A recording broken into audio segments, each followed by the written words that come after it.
Hello, and welcome to Message in the Middle with Marianne. We all know that life is hard, right? It's messy, it's unpredictable, but it can be wonderful all at the same time. My hope is that we can take a deep dive into self-development topics and explore life's lessons through book clubs, conversations, and interviews. And together, we can uncover the lessons that others have already learned to help us navigate this crazy, wonderful ride called life.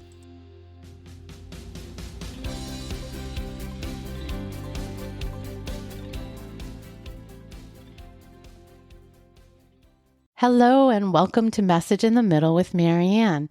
Today I'm happy to be able to introduce you to my guest who's joining from New Zealand. I have to add that because I'm a little jealous. Fiona Modderman.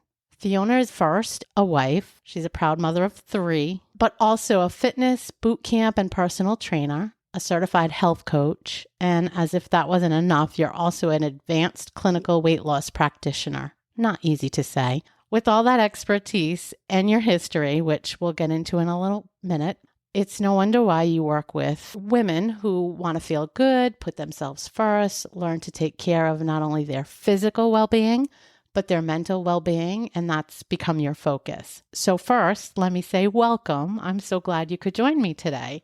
Thank you for having me, Marianne. I'm very excited, and I hope everyone understands my Kiwi accent. They're going to love your accent. So I think the best way to kick off the conversation so the listeners can get to know you a little bit, I think if you could kind of take us back to your history and how you had some unhealthy relationships with food and exercise and what that looked like and where we are now, I think that would really help. So I shared with Marianne, getting to know her, that I have a history first and foremost with being bulimic, having this eating disorder. And the way that I have kind of analysed it over the years as to how I got to that position was going right back to childhood. I grew up with a mother who's a nurse and a father who's a mechanic. So, sort of blue collar trades. And I've got 3 brothers. I'm the second of the 4 of us. And food was, precious. It was to be eaten. If it was served up on the plate, you had to finish your plate. Mum and Dad didn't have much money, and they actually shared with us later in our adult years, there was a period where they barely bought meat, which I had no clue, didn't realise at the time, because even meat was scarce. So sitting down at the family dinner table, we weren't allowed to get up unless we'd finished our plate. Didn't matter if we didn't like the food, we had to finish it. And of course, it was this typical can't have dessert unless you finished your dinner. And over the years, as we grew as children, and the portion sizes grew with it, Mum or Dad always served up dinner. So there was no say as to how much we chose to put on our plate. And my brothers got bigger and bigger, but I actually stopped growing when I was 14. I didn't grow any bigger, but my serving sizes that they dished up to me got bigger and bigger. And there's a funny story Mum would tell years later, that I would go and have sleepovers at a friend's place and come back the next day and sort of have a little comment or a whinge that I was still hungry at dinner time. And I'd be looking at the father's plates thinking, oh, that's how much I would normally eat. And I'd been served up my friend's portion sizes. So that was all good and well until I left home at 18. And I went to university to study a Bachelor of Physical Education. And it was the first time that I was left to my own devices when it came to food. The first year, I went into what's called a hall of residence, where everyone's got their own little room, and you go downstairs and there would be a big buffet for breakfast, lunch and dinner. And I would have to serve my own plate of food. And then, of course, my mentality was I had to finish everything, and I was trying to be the good girl, and I would put a bit of everything on my plate. So by the time I went down this buffet line, the plate was massive, and it took me weeks and weeks and weeks to realize I didn't have to finish the plate and to start serving up, smaller portions. But I was still overeating. And that year at university, inevitably put on lots of weight and struggled with alcohol and all of those things, and got a bit lazy with exercise for the first half of the year, despite studying physical education and exercise. So I became quite obsessive from probably that point, even in high school with my sport. We talked about, not eating junk food, etc. And it became an obsession about food and my body, and not enjoying my body, not liking it, when you're in your late teens, your 20s, it's all about the image. It's all about how you look. And I didn't like the way I looked. And despite the fact that I'm 5'3", it was always about losing weight, being smaller, taking up less space, looking better in your clothes, etc., etc. So I had spent 4 years at university, and after that first year, then I was out on my own flatting. I don't know if that's an American term. It is not. Okay, sharing a house with other people. So first time sort of living as a young adult, sharing a house, and therefore now completely in charge of buying my own food, cooking my own food, preparing my own food. And money was so tight. I did still struggle with the obsession about food, and any spare dollar I had, I would buy lollies. I would overeat pizzas. It would be a 2-for-1 on a Saturday night with a student card. But I did end up getting into a smaller body over those few years because I just probably didn't have much money for food. And then my first real job was on a cruise ship, and I was working as a fitness instructor on a cruise ship. And I don't know if anyone's been on a cruise, even as a passenger, but it works the same for the crew, that you have a buffet. So breakfast, lunch, and dinner was back like I was in the Hall of Residence at my first year at university. And then it becomes that emotional thing of just like, it's yummy and I want to eat it all. And I was right back to overloading the plate and putting on weight, even though I was exercising at that point quite a lot. From the cruise ship, struggling, I got to a point, I remember I stopped going to the lunchroom, and I would have taken 2 small little yogurts and frozen them in my tiny fridge in our cabin just to try and starve myself, to stop myself overeating at lunch, knowing that it would end up that I'd leave absolutely bloated, feeling disgusting. So I would sit in my cabin and chip away at these 2 tiny frozen yogurts because they were frozen. It took longer to eat the frozen yogurt. So I spent my lunch break eating, but it wasn't a huge quantity of food. So yes, definitely obsessional thoughts at that point about trying to lose weight, trying not to eat. This was a good 20 odd years ago. So the internet wasn't what it is now. There was no information. There was the knowledge just wasn't there about other ways that you can lose weight. It was just don't eat and exercise more was my message that I was telling myself. So I spent 8 months on the cruise ship and finished the contract. And then I actually got a job working on a super yacht. So I'm not sure if anyone's seen the reality TV series Below Deck, but it's exactly like that. So anyone that's listening that's watched Below Deck, you'll be able to relate. And if you haven't watched Below Deck, go and watch it. It's highly entertaining. So working on the super yacht, your crew, it's a much smaller environment. So we had about 16 crew on a 60-meter yacht. I don't know what that is in feet. I'm not going to guess. I'm not sure. I don't either. I mean, it's a decent size super yacht, like shiny. The yachts that the mega rich float around on. And they have a dedicated crew chef or a chef. So the meals are prepared for us. We go and help ourselves to breakfast, so cereals, toast, that sort of thing. But we'd come in at lunch breaks and dinner, and the dinner would be down on the table. Again, like serve yourself buffet style. The real trigger point for here was that this chef got a bit lazy. And I say that in terms of he was making his own life easier, and he was trying to be helpful in that he decided it was really quick and easy to make pizzas every day for lunch. And going back to my university, I briefly said it, I had an obsession with 2-for-1 Pizza Hut pizzas, and it was my food that I would tell myself that I can't stop eating. The story I had was it was my favorite food. If pizza's there, I can't stop eating it. So I think maybe it's hard to remember, but 4-5 days a week would be this most incredible, thick cut, delicious pizza there for lunch. And as much as I said to myself, you don't have to eat it all, you don't have to finish it, I would. And this obviously went on for a period of months, and I was feeling like my clothes weren't fitting properly. I was feeling tighter. And one morning, I was running like every day obsessively, like run for an hour and a half, try and burn it off, exercise more because you've overeaten. And I remember one morning I woke up and I snuck up to the kitchen on the boat, and that's where they kept the crew scales, bathroom scales. And I jumped on the scales, and I distinctly remember that feeling where your stomach kind of flips a knot and your heart sort of skips a beat at the number on the scales. And it was the highest number I've ever seen in my life. And I don't remember what happened the first time, but that was the moment, the kind of key moment where I must have gone back after lunch, put my hand down my throat. As scary as that was, I just felt like that was the only option, the easiest option left. And it was probably about a year and a half of absolute self-loathing, disgust, shame, like you've never felt shame before. I changed jobs, so I got on another nicer, shiny super yacht, and I always was hiding this incredible dark secret. And unless you've been on a yacht, you wouldn't appreciate how small that area is. So I was sharing a cabin with one person usually, like one other woman, and then actually for another period of time, two cabin mates. We share a bathroom, and I would be overeating and throwing up every single time I ate.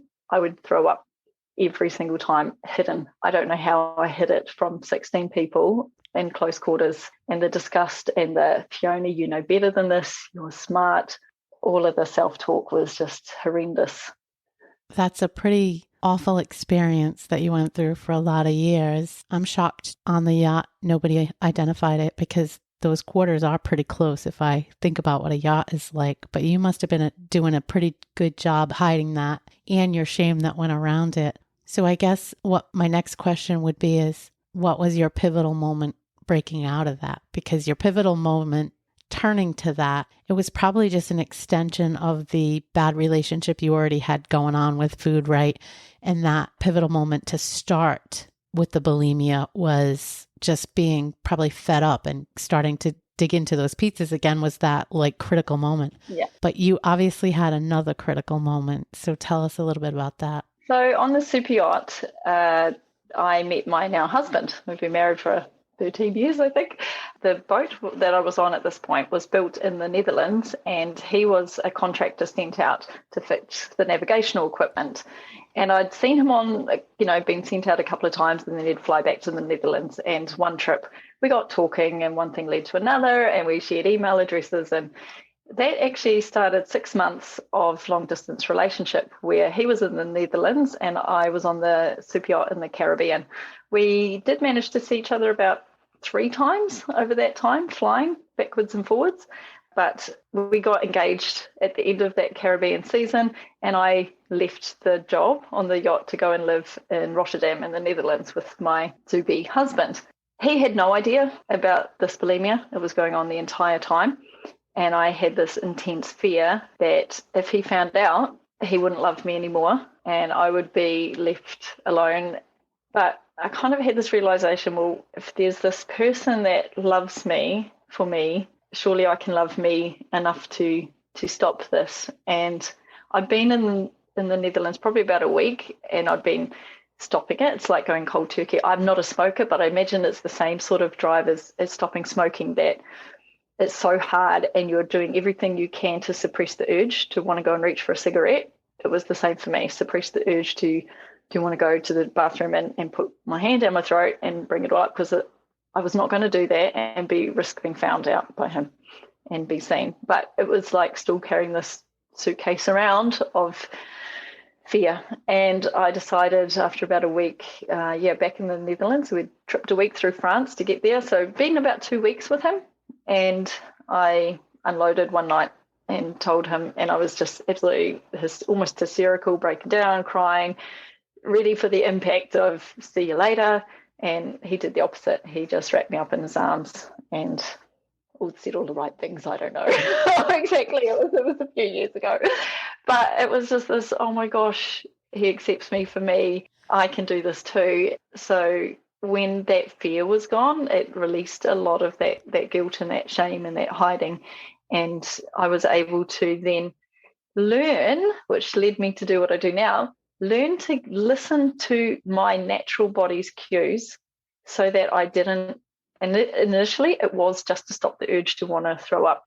And that meant stopping eating before I got to the point of full. How did you start training yourself to do that? Because it is something you have to learn. Mm-hmm. I think we start out with that as children, and through our environment, through our upbringing, we lose some of that. So I'm sure you tell your clients how to approach this, what is the advice that you give them to start learning these techniques? So a lot of diet advice at the moment is we're so focused on what we're eating. What are we eating? What are we eating? And change what you're eating. Cut out this, cut out that. I didn't know anything about those things back then. So that wasn't there. So my only cue was stop eating before you're full. I had no judgment about what was on my plate. So, I mean, I always knew eat your vegetables and, this might be too much information, but when I was throwing up, I would eat my salad first. It was like layers. I knew what layers were in my stomach. I would eat all the vegetables first and then all the yucky, like the processed foods on top, and stop throwing up when I saw the vegetables so that I kept vegetables in my stomach. Crazy. Wow. So it wasn't that I was completely emptying my stomach every time.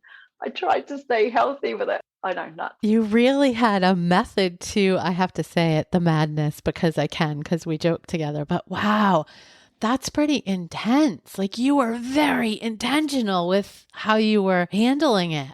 So very intentional. Wow. When I saw vegetables come up, I would stop. Wow. I would stop because I knew that I was then bringing up the good stuff and I needed to keep the good stuff in. Crazy. I love your comment about not focusing on the what you ate after you started trying to transition and get healthier, because I still believe that. And I shared with you that I've lost some weight, and some of the folks listening will have been on a weight loss journey too. But I think it's so much more about those natural cues. And of course, we all know eat our vegetables and eat, whole foods, blah. We all know that. Hello. Yeah. But the fact that you have to tune back into knowing when your body is telling you it's full, I think that's really hard. I think at first, especially if you've had an unhealthy relationship, overeating in any way, that's really hard because I think you forget. Yeah. So I had to, exactly like you say, like children are innately like this, and we breed it out of our kids through society and school bells and whatnot. So I had to relearn. And I don't remember consciously a process. It was simply, whoa, I'm getting full. And if I get full, that is like just an urge to go to the bathroom. And I can't do that cold turkey, like relearning to how to drive again. I don't know. It was relearning how to eat. And it was so funny because all these years I've been trying to lose weight. This was the goal, right? Lose weight, throw up, lose weight, run, blah, blah, blah. The weight fell off over the next few months and that was my only goal, was to stop eating before I was full. So not just comfortable full, just stop eating before you're full. Like any level of urge of fullness was too much for me. So yeah, I probably naturally stopped when I was satisfied with the food. Yeah. Which is what I coach my clients to do, when you're satisfied, not when you're full necessarily, when you're satisfied from the meal that you've had. And then the weight came off, and I've sat at that same weight, more or less, let's say kilogram either way, it doesn't really matter. That can be hormones a month in, ever since. So that's probably been 14, 15 years, despite having had 3 children in under 3 years. The usual mum stresses, the busy life. I haven't let that take away from my main natural way of eating. And that's where I coach my clients from, is to get back to a natural way of eating by listening to your body instead of following meal plans, following diet advice, because they're not for everyone. And this is my famous little saying that I say to my clients, is you are your own best science experiment. And the only way that you're going to know what's right for you is by testing things out, seeing if it works. If it doesn't work, okay. If it works, great. Hold on to that one. Move on to the next stage. Test out that one. What do you think people struggle with the most? So you've been working with people for years now. So when you're advising them on this and coaching them, like, what do you hear? Is there a common theme? Because I feel like we're all the same, right? We all struggle with sort of the same things, and there's these common themes that pop up. What do you see in this, tribe that you help? What's common amongst them when they're trying to overcome this? So the meals itself, people can manage for the most part. Yeah, I could typically say lunches are more challenging for people. It's short on time. You've got to be organised if you want to eat well, etc. But that's not the main thing that throws people. It's the emotional eating. It's eating for pleasure. It's eating for comfort. It's eating in the evenings. It's eating between meals in the afternoon because they deserve it, or it's been rough, or the kids have annoyed me, or my husband's a dork and I just want to self-soothe in the evening, or it's the girls' night out and let's overindulge, and it's everything else. It's not so much the meals that's the problem.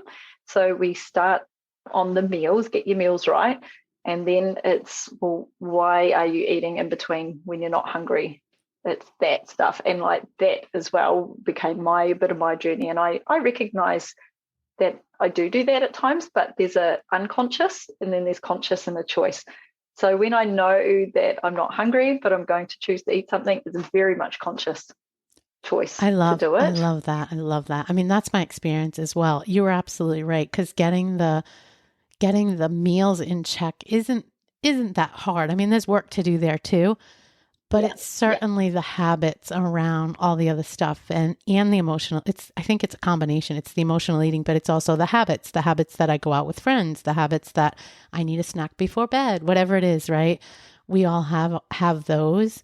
And I think they're really hard to overcome at first, but it's all about kind of reprogramming yourself for different habits and starting to eliminate some of those. But you have to be conscious. That's the first thing, is to start recognizing when you're doing it. Yeah. And also why, like what need are you trying to meet with food? Because that food isn't meeting your need. And I say to people, it's like, if you imagine your brain is on fire, and I always say it's a stress fire, but it can be happy stress, bad stress.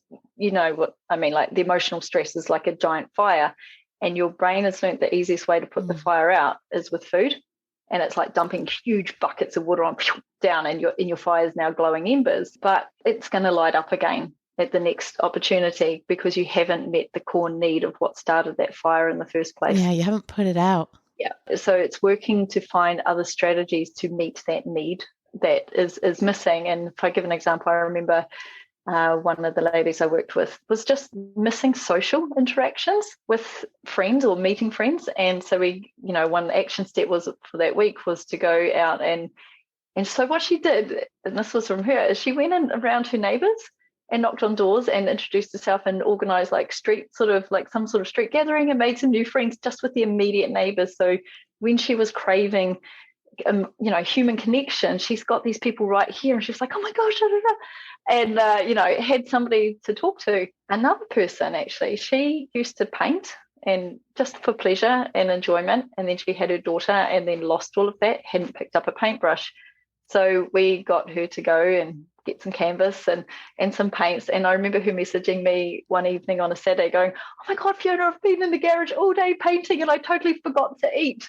Like the opposite, where before it was just fill the space by filling her mouth, and it was like so entrenched in this piece that used to be her that she'd lost with her identity of becoming a mother, bringing it back in, and that filled her soul. I love that. I love that. So hard for women, when they get, 45 plus, whatever, in that older bracket, I feel like we lose ourselves, right? And we start coming back to ourselves. And I think that's the time where many of us look. And we're trying to figure out, like, where did we lose ourselves? And you're right. If you can find some of that stuff and tap into it, it can really change you. It can change your perspective and allow you to be busy in a better way, in a healthier way. So that actually leads me to a question I had for you, because one of the things that you say that you help your clients with is helping them identify what their healthy relationship with food and with fitness looks like, and kind of what they envision, because it's not a one size fits all, right? So everybody has an individual, I'll say, I don't know if plan's the right word, but picture of what it should be. So how do you help people that can't even identify that? Like, what's that look like? What their healthy vision is for themselves. Yeah, like how do you help people figure that out if they haven't been there for so long? Like, how does that unfold when you're working with somebody? It's just a series of questions and discovery. A lot of people say they want to lose weight and get in a smaller body. They've never really truly delved into why. So one of the first things I do in any coaching session is to really get why. Why? What is that going to do for you? And if you're, okay, I can walk into a clothes store. So many people say, if I can just walk into a clothes store and choose clothes that look good on me, not just what fits, then I'll be happy. And okay, cool. So you're there. What's that going to do for you? Oh, then I'll feel more confident, And when you have more confidence, well, what's that going to do for you? Well, maybe I should go on those holidays that I've been planning on going, or, go to the beach and run around with the kids, because I always say that I'm going to do this with them and I never do it. And it's always this deeper, deeper, deeper reason. And usually there's a tissue box needed. We get out of the head and into the heart of the real reason that people want to lose weight. That hugely shifts with the women that I work with. I don't work with women in their 20s just wanting a better bikini body. It is primarily 35 and over, 40s, and finding themselves. And a really common theme that's just coming up again recently is just, well, I don't know who I am now without the mother identity and being busy for everybody else. Yeah. And so they may not have that answer to begin with, but when you start working together and they start getting that confidence in themselves and bringing back feelings of joy and pleasure in their body through exercise is a huge one to start that, but also eating better, then that starts coming and they start taking more opportunities and doing things outside their normal zone of comfort that they've been stuck in for so long. And for me, that's like the biggest celebration, is when I see them doing things they wouldn't normally do and having such pleasure in it. It's like, I haven't done this, or I haven't done this in years. Or even just the confidence. Like one lady, actually it's happened numerous times where people have left their jobs and started new careers. One lady went out on her own, having stressed her life working for somebody else, through the coaching, it doesn't even seem linked to food and exercise, but through that it gave her her identity and her confidence enough to go and work for herself, which actually allowed her to move out of the city that she was in, move to a whole other city hours away, be around friends, different lifestyle. And it's just like, I can't believe this. And this would never have happened if she hadn't worked for herself. Yeah. She would have been stuck in a job, and her husband the same. So it's so much more than just the food on the table and the exercise that you're doing. I think that's one of the things that people get so surprised with, is that how interconnected all the things are, right? It is just, like you said, it's not just the food and exercise. It's just a part of it, right? And the mental health state and being happy just in general and at peace in your life, they all play together. They just all do. And I think when you start shifting your perspective, there's a lot of work in some of the books that we do. There's a lot of work around shifting your mindset. And when you start doing different things, like you said, coming out of your comfort zone and doing different things, you're creating different habits. You're opening up yourself to new evidence that you can do different things and be a different person. And I think it just shifts everything, and it's all connected. Yeah. It's amazing to me. It really is. And also that challenging their stories. I can hear their self-limiting beliefs in their stories when they're talking, and just having the awareness to challenge that and say, well, have you looked at it like this? Yes. Could you do it like that? And then going, and sometimes we need that third party that's, to look in at us, because we've got our blinkers on. We don't know what we don't know. So we need somebody to push us and stretch us a little bit, and see if we can work with a different way to find what they're looking for in the end. Yeah. I was going to ask you about that, because I think self-sabotage, limiting belief, that they go right together, hand in hand. And I think we all have them, like the most successful people, even. I think everybody has them. And so I think it's of value when you can start training yourself to question it. Is this real? Is this a thought, or is this fact? Is this, something that other people see too? Or am I just kind of making this up? Is this you said it to me earlier, like, what's your story? Like, what's the story in your head? And that's what you keep telling yourself. Everything starts with a thought. You think something first, that creates a feeling and an emotion. And then you act. Your behavior comes from how you're feeling. And then you take an action based on all of that. So if I just worked with, here's exercise and here's what to eat, that's, people are back where they started 3 weeks, 6 weeks later. So while I might lead from there, because people want to physically do something different and feel like they're getting immediate feedback, which is great, inevitably you have to lead to the brain, and you have to lead to the thought patterns and the thinking. And what people don't often consciously know is that I think it's like 85-90% of your thoughts are the same every day. So learning to recognize the ones that are on repeat, the ones that do not serve your end goal and serve us. And I always say, like, catch that thought, sort of stop it as quickly as you can and put it in a metaphorical rubbish bin, and then coach them and we would write it out in a session, like, what are some other thoughts that you can put in when you hear yourself saying this one? I remember one day, I'm so fat and lazy. Like, I'm so fat and lazy. I'm like, how's that helping you? If you think you're fat and lazy, what does a fat and lazy person do? Do they get up and they prepare their lunch? No. Do they go out for that walk in the evening like they said they were going to do? No, because they tell themselves they're fat and lazy. What does a person do who says that they're an action taker? It's a whole different energy. Oh, if I'm an action taker, then I'll make my lunch and then I'll take action and I'll go for my walk in the evening. I don't think that was her exact affirmation to use, but it was some along those lines. So you get them to think the new thought as the old one is coming in and replace it, has you a different energy and a different feeling in their body. And while it's subtle, so it may not start working for the first 2 or 3 or 5 times, but with repetition, it works. And this is what I actively practice for myself, and it never stops. I don't think that work ever stops. Sorry. Sorry, guys. You're always going to catch your thoughts.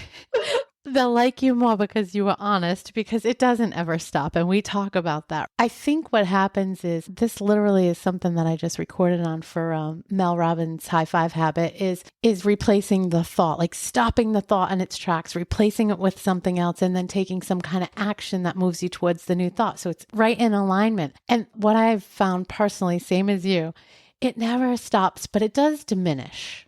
Right? It does diminish. Like, I find myself, after having gone through this weight loss journey that I'm still on, but I don't think about doing some of those things or saying some of those things that I would have said as often, right? I still do, but it's not as often. And I don't go back to those old habits as often. But sometimes, to your point, I will catch myself and then I can make a conscious choice. So I think it's important to be real with people. It doesn't stop, but you learn to manage it. And it does get less frequent, maybe because we train our brains to go down those other pathways or whatever. But yeah. I do think it diminishes. And when you start shining the light on one area, it doesn't stop in terms of you'll find other things and other things and other things to work on. And you're always a work in progress. And yes, like you say, old habits get replaced and they get very diminished, but there's something still in there in the background. But you'll always find new things to work on and work on and work on. And if you want to keep working on them, keep working on them, because that's how you just, I don't know, I get a better and better lifestyle for myself. Yeah, I love that. I love that. Because you do. I mean, I think that people that are in tune with their mindset and with trying to continue to better themselves, I mean, there's always personal development work you can do on some area, because I don't think the journey ever ends. So it just keeps going, right? So you had a couple of blogs out there that I read, and I fell in love with it. I'm going to direct folks at the end to some of your material, but there was one that talks about, is your size stopping you from living your life? And I guess I could resonate with this and what you were saying, to kind of give people a push to think of things differently, in that it's, again, pushing people out of their comfort zone, right? You can't wait to get to the destination. By the way, the destination never comes. It will change what that destination looks like as you go towards it. And we can't also live our lives with, I'll be happy when, right? You brought that up earlier. So I think that blog resonated with me because it kind of hits on both those types of things. So tell my listeners a little bit about that. So there's some people like, well, when I'm XYZ weight or size, let's say size 10 clothes, then I will have the ability to go for bike rides with my kids. But right now I'm too heavy. I'm too big. It's too hard. I'm not going to do it. And, so they don't. And the kids miss out, the family miss out as an example. Or lots of people say, well, when I lose the weight, then I will feel better and I'll go out and I'll socialize more. I've met far too many women who have stopped socializing, stopped going out with events with their husbands, or even meeting up with their friends, because their body size is embarrassing to them and they feel uncomfortable in their clothes. They feel like they don't look nice and they hide away. And so they're waiting till they lose this weight. But how long are you going to wait? Are you going to lose that weight in 3 weeks to make you happy and go and take action on these things you're missing out on? Are you going to wait 3 months, 3 years? And a lot of these women are just trapped because it's on and on and on, and you've lost even more confidence and you've made your world even smaller and smaller. But my theory is just don't worry about the weight. If you can physically go and do something, just go and do it. maybe you are heavier right now, and maybe it isn't as comfortable physically to go and hike a mountain or a trail path with your family as it would be if you were fitter and in a smaller, stronger body, for example. But you can still do it. So you might as well live your life. You've only got one life. We might as well just go out and enjoy it to the best of our ability rather than always waiting for when. And as I work primarily with mums, it's the kids and the family that also miss out on you living your best life. And loads of them don't get to join it. Well, they choose in the end. It is a choice. I believe everything comes down to choice, conscious or unconscious. They're missing out on their kids' enjoyment, and that's a huge thing with loads of women I've worked with, is they're not joining in with their children as much as they want to be because they're scared of the judgment. I was guilty. I can so resonate with that. I think that's probably why I also liked it, because there are a couple things that come to mind, but I was that person in a lot of ways. And one of the things that really, really drives me crazy now is I realized that I didn't take pictures. I didn't take pictures because I didn't want to be in them. And when I was looking back in the recent, I don't know, year or so ago, I was looking back for some stuff to pull some stuff together. I was really bummed out at how few pictures I had from like this huge portion of my life. Plenty of pictures of the kids and the husband, but I was never in them. And so I regret that so much. And you can't go back, but I will tell you now, I have a 3-year-old granddaughter, and I get in every single picture I can because I know that I don't know if I'll be around when she's 25 or what, who knows, right? You just don't know. I want her to have some memories, but I regret that with the kids. And if I think about other things, there were definitely other things, other activities that I held back on. And it's a shame. So if people can learn that lesson earlier, it's worth it. It really is. How about channeling the confidence of your inner 5-year-old? This is another blog, you guys. You're going to love her work. I loved that one. Do you remember? Yeah, I wrote these blogs years ago and I haven't done anything in years. I realized it was like 2018, 19. And so I reread them before we spoke, and just to remind myself, like, what is that? And gosh, that was relevant. So kids are just confident, right? Any dream that they want. I want to be a fireman. I want to be a nurse. I want to be a vet. And you're like, as a parent, yeah, go for it, cool, like that's amazing. You do you. And what happens when we hit teenagers, when we become adults? We're like, oh, I can't do that. That's too hard. That's too scary. That's impossible. That's like, it's never going to happen. And it's a wish and it's a dream. And if we just tell ourselves, again, a story that it's not possible for us. Yes. And we give up on it. So we lose all that confidence. Interestingly, but I've always maintained, I've realized over the years, the message that I had in that particular blog post. So that daughter was 5. She is now 9.5. So actually that was 4.5 years ago.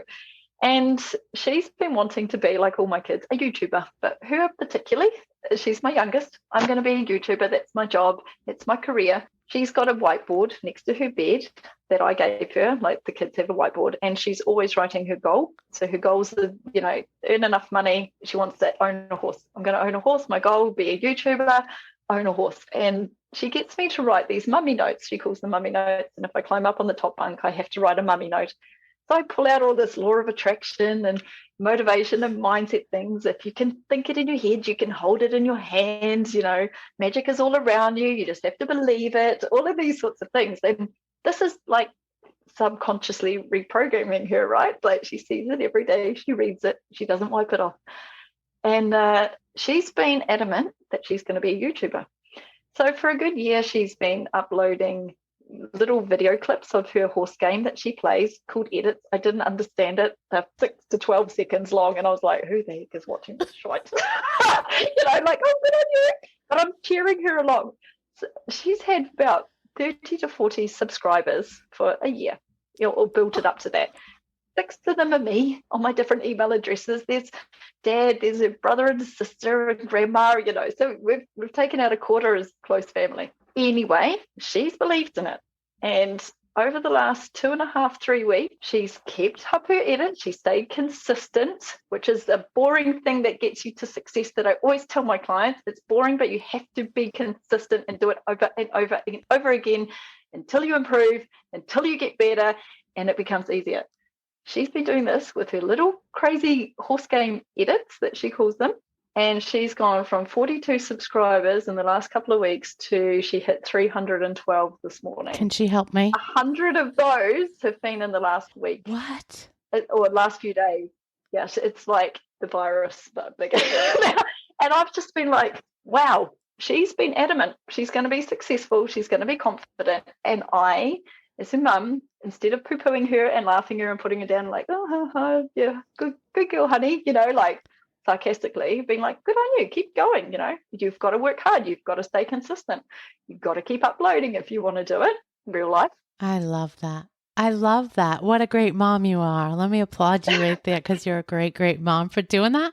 But then fantastic on her too. I could use her as a little bit of a sidekick to help me get my... Well, I was feeling it fine, but it's just that demonstration of a kid's confidence. Yes. And they don't have the doubt and the fear like we do. Yes. She just uploads. She's not scared of the judgment from other people. She's not worried about it.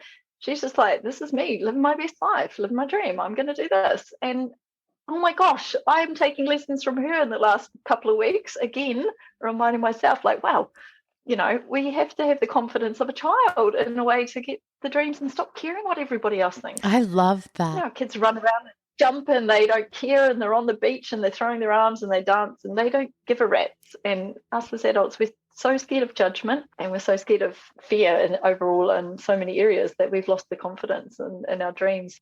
I agree with that. That article is still so relevant.